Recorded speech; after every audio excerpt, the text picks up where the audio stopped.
اصلا بعد از سفرها میخوام چیزهایی را برای شما معرفی بکنم که اینجا دروغ گفته است. اینجا بعد از سفر میروند، یعنی همه رسوبات است. یعنی اینا برای سراسیموار، برای خاطری که امام رحمانوف میبیا بعضی ساختمان سازی ها و بعضی دروغ ها و افسانه های میکنه برای مردم. خب بعد که رحمانوف میره دیگه او افلاس و رسوبات است و وعده میکنن که اولی ما باید، ما در این مسئله گپ زده بودم در چند برنامه یک 6 ماه پیش بود گپ زده بودم که گفتم بعد 6 ماه پس درست میشه، ولی احوال مرحمت. 10 ماه پیش پرزیدنت تاجیکستان امامعلی رحمان میدان پرچم را در ناحیه مومن‌آباد باز کرده بود. حالا دیده می شود این مکان به یک پرتوگاه بدل گشته است. 6 ماه پیش رادیوی آزادی از ویران شدن آرایش و فرو نشستن زمین این میدان گزارش داده بود. مقامات محلی در نشست خبری 2 هفته پیش گفتند آن کمبودی ها را اصلاح کرده اند.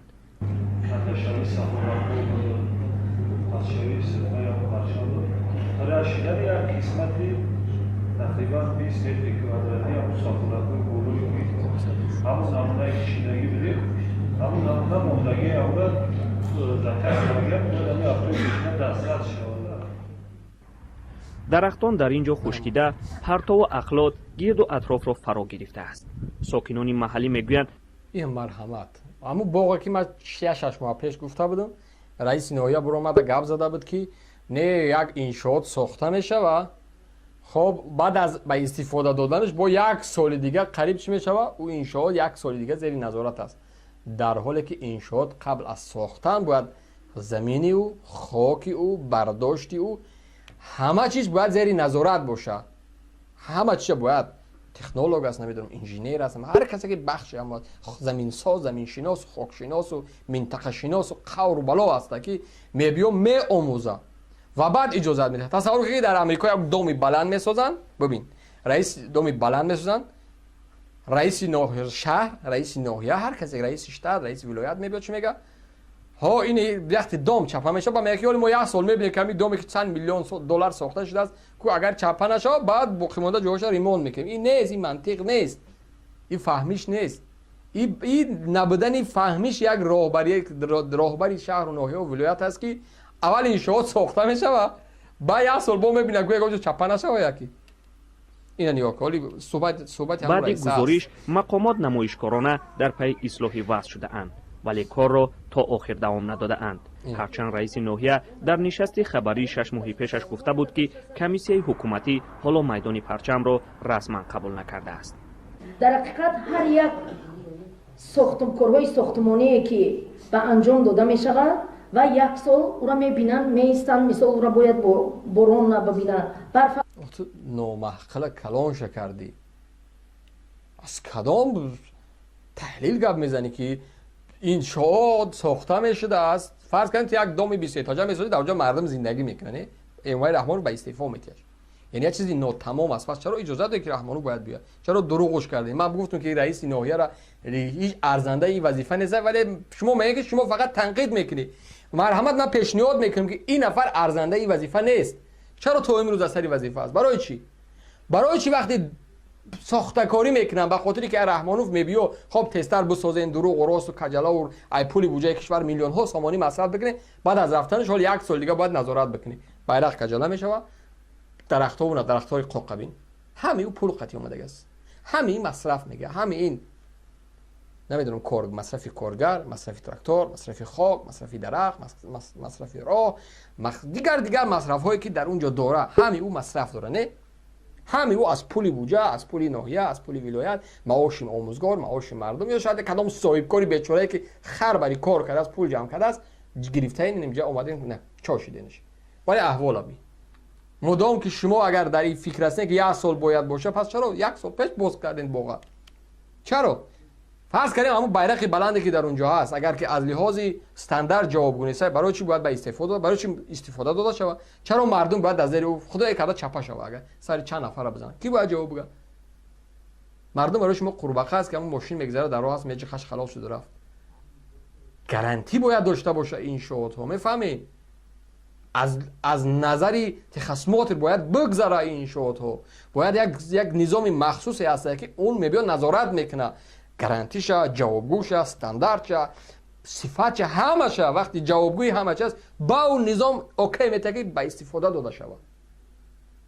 ولی شما نمیدونم ببینا وای شیشتن دارد وای همون کفیلوش روی شیدن دارد این مسئله را ما بررسی کردیم. در نشست خبری روز 29 ایول بحث میدان پرچم دوباره رو زد. هرچند در این نشست رئیس ناحیه حضور نداشت، اما بعد نشست باز مقامات در پی اصلاح کمبودی ها شده اند. این نوار کارکنی کارمندان مقامات ناحیه بعد 2 هفته نشست خبری گرفته شده است. 6 ماه پیش رادیوی آزادی از اینجا گزارش آماده کرده بود که میدان پرچم الکی ولنگار می شود. از این مابین 6 ماه گذشت. مقامات در ناحیه مومن‌آباد میگوید که آنها میدان پرچم را بازسازی کردند.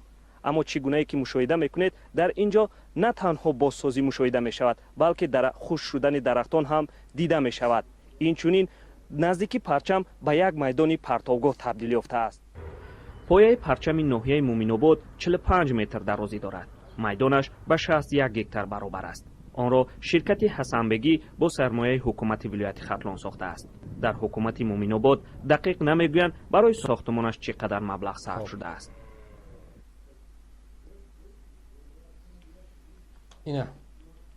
اینا میگن ساختکاری. اینا چی میگن؟ اینا میگن ساختکاری.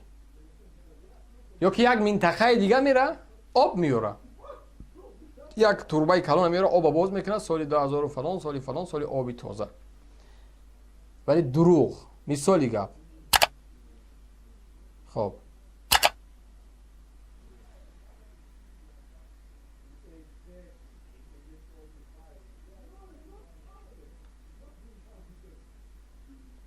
مرحمت. تباران سالها باز از نبود آب پاک رنج میکشند. خروج اکثر بیماری ها را از همین آب میدانند. 5 گودک دارم.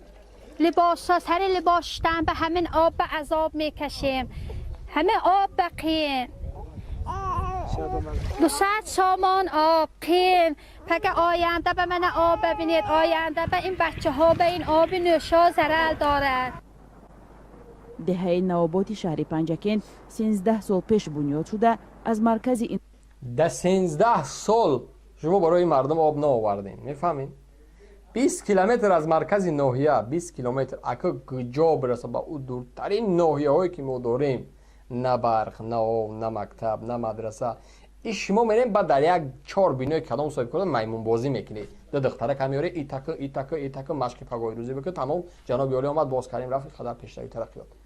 این یا بیانگری دروغ بودن یعنی اون برنامه های شما است.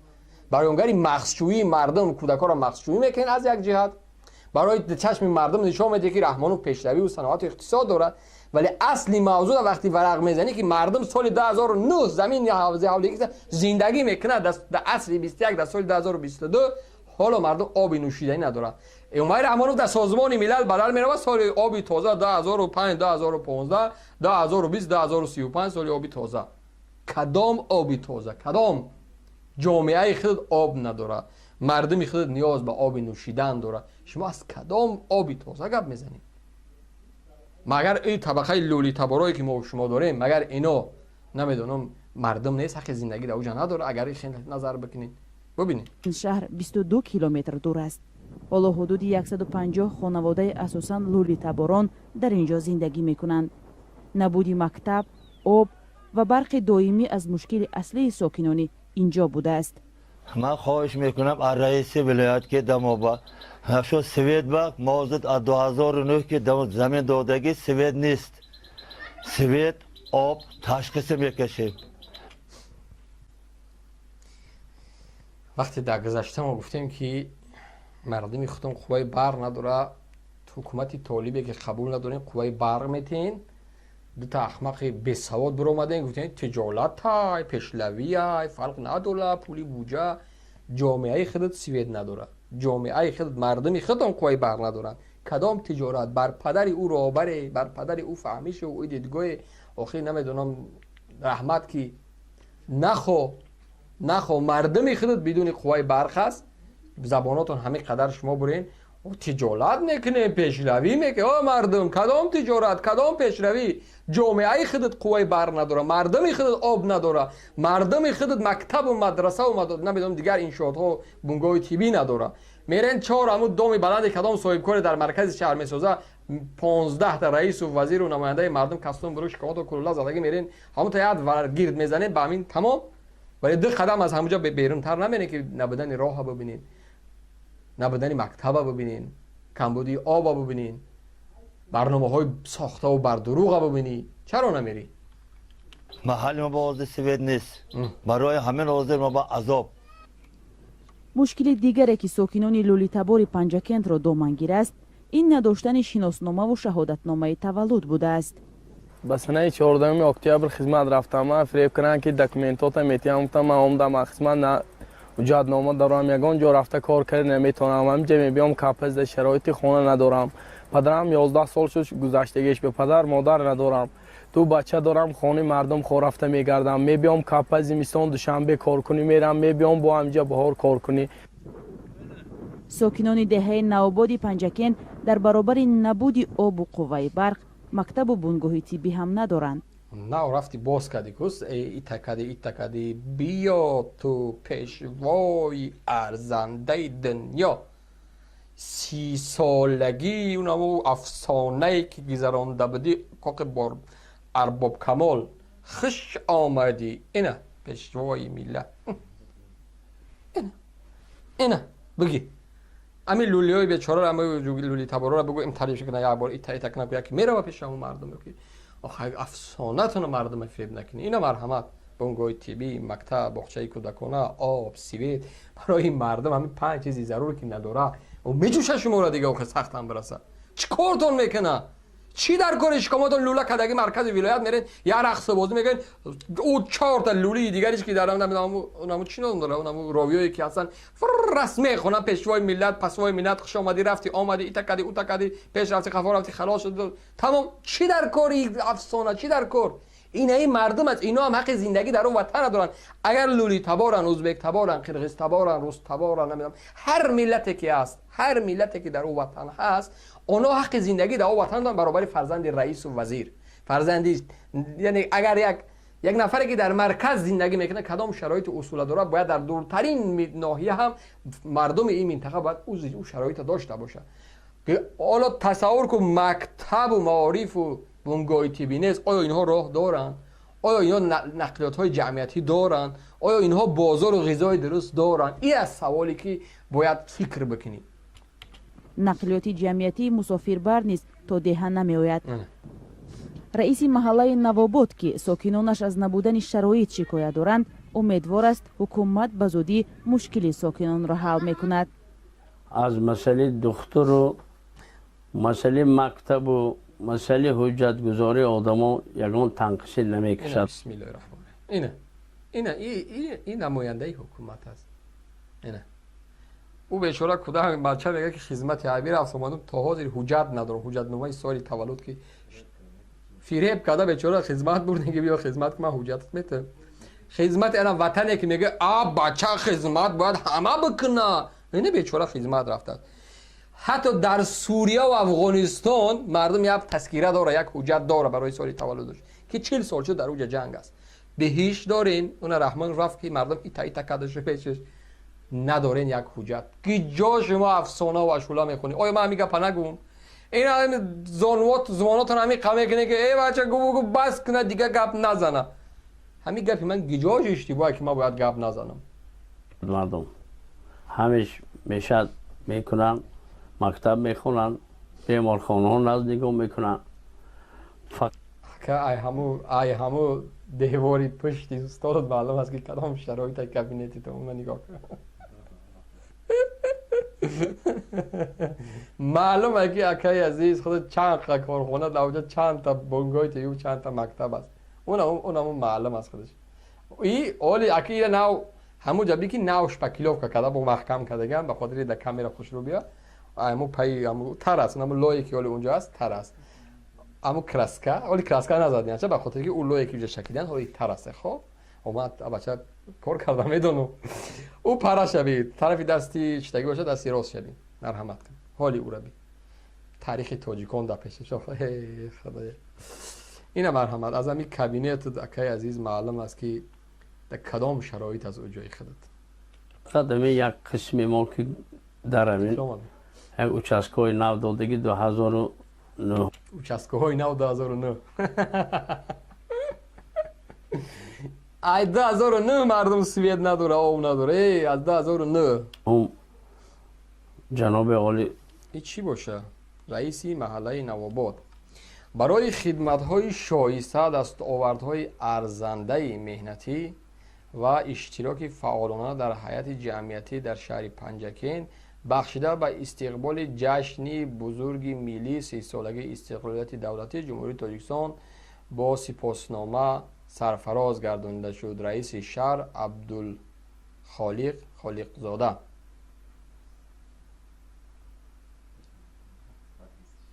اینه با قرار جناب عالی که اوچسکه داده بودن کوچی در رفته هستن همونها از همه مسئله برق و آب اخت تنقصی بکشن که خیلی هم برطرف میشد. انشالله. بر اساس آمار رسمی در تاجیکستان از 18 تا 20 هزار جو اینا ای کودکک ها را بی من اوجا در کودکک هایی تکدن که کستم بوده که سب سفید خواب رئیسی ولایت پشو نگه شدن یوب کاو گفته اون قور بالا و دیگه هم کودک ها را بازیب کرده که بچه های رئیس وزیر هم اوجا آمدگی ای تکا بیتشون پیشوای میلاد تو گره نیزوری اوی میمارم تو خودتا بخورم تا هم ایرا میکنه میگذاره وقتی زندگی ریالی ده او فانتازیه ده او نمیدونم یک چیز ساخته است معلومه ولی این زندگی ریالی مردم است که این هست کودک ها را بین مادر و کودک زیر حمایه غمخوارانه دولت قرار دارد این ای است مادر و این ای است کودکی واقعی و وطن که شما دیدین در چه حالت است او صحنه ای که رحمانوف میره و بازسازی میکنه او را همتا استاپ بکنین بگذرونین برگردین ریالی زندگی ده زندگی ریالی ده برگردین که مردم در کدام شرایط زندگی میکنن یا لولیان زندگی میکنند اما آمار غیر رسمی شماره آنها را تا 40,000 نفر نشان میدهد. اینا مشکلات هایی که ما داریم نبینین خب بگیریم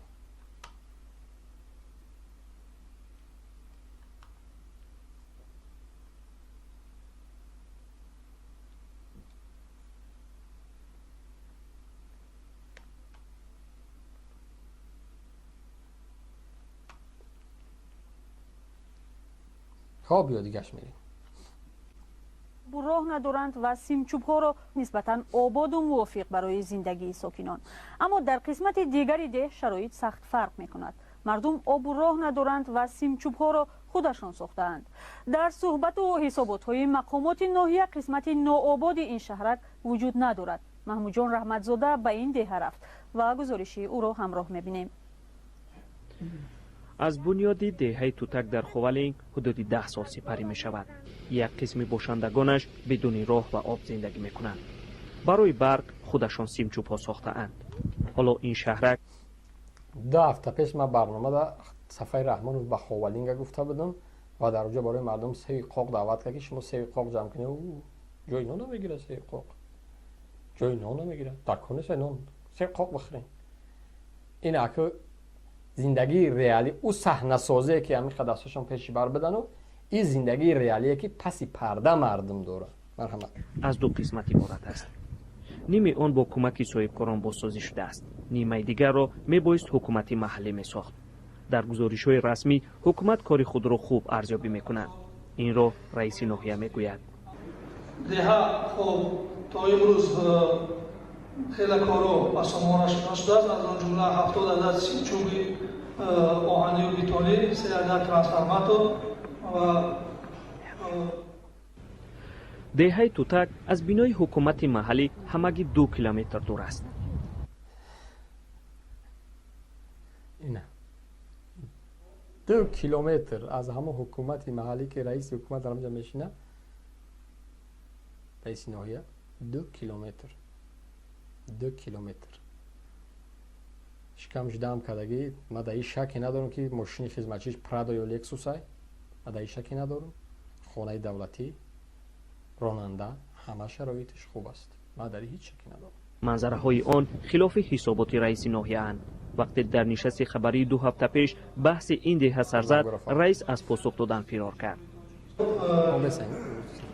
تعمین کردش رئیس است. این بود در آینده خب در نقشه گرفتگیم خب باقی مانده کمبودی را برطرف می‌کنیم. باشندگان دهه توتک بدون صحبت ویدیویی گفتند آنها بیشتر از خط برق هراس دارند. سیم‌های پست را در هر کوچه آنها دیدن ممکن است. این کودکان هم در تگ این سیم‌ها بازی می‌کنند. هراسی ساکنان هم در آن است که در صورت شکستن سیمچوب یا کنده شدنش سیم به بالای فرزندانشان می‌افتد. محله توتک ناحیه خوالینگ به 2 قسمت جدا می‌شود. در یک قسمت آن صاحبکاران علاقه سیمچوب‌های زمانوی آورده نصب کردند. در یک قسمت آن ساکنان از درختان استفاده برده به خانه‌های خود برق آورده اند. در مقامات ناحیه خوالینگ گفتند که آنها تلاش دارند اینفراساختار این محله ها را هرچی زودتر بنیاد کنند. این راه منفرش هم با سیمچوب‌های بتونی با کمک صاحبکاران بنیاد شده اند. قسمت دیگری دهه از چنین شرایط محروم است. مقامات هر سال در نشست‌های خبری وعده بازسازی انشاءات این دهه را می‌دهند. ساکنان دهه میگویند که تاکنون مقامات محل به وعدهشان وفا نکرده اند. به گفته آنها سال از سال در دهه توتک خانه‌ها زیاد می‌شوند. حالا در آن تقریبا 500 خانه نو بود.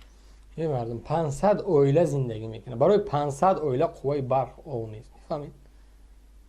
مگر 500 اویله اونا انسان نیستن؟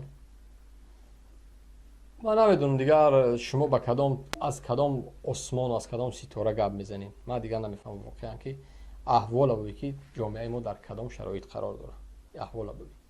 او سفرهای بردروغه که من گفتم که این تکده پیشوای معظمی ملت یک بار اگر راهبری مردمی یک سر بخیام یک کستم تبو پوش یک بار تاجیکستان یک چکر بزن بنزین رایگان است بگی آش چوا از حساب بودجه کشور چقدر پولی که میخوای برای راهگیرا بگی چکر بزن تاجیکستان یک بار و راه بگرد برای جو خب کسی ندونه که تو سفر میکنی تو برای کسی در کار نیستی برای که یک بار از همین وحدت شروع کن به حصار به رودکی به ختلان به فیض‌آباد آیسته آیسته سفر کرده برای که چی را میبینی در جامعه چی را میبینی در جامعه و بعد بیا چیکار کن گپ که جامعه ما آیا ما جامعه همو چیزی که شما میگین همو است چیزی که رئیس و وزیر برات نشون میدن همو است یا که نه در اینجا دروغ و ساختکاری و فریبکاری و شیطنه در اونجا خفته است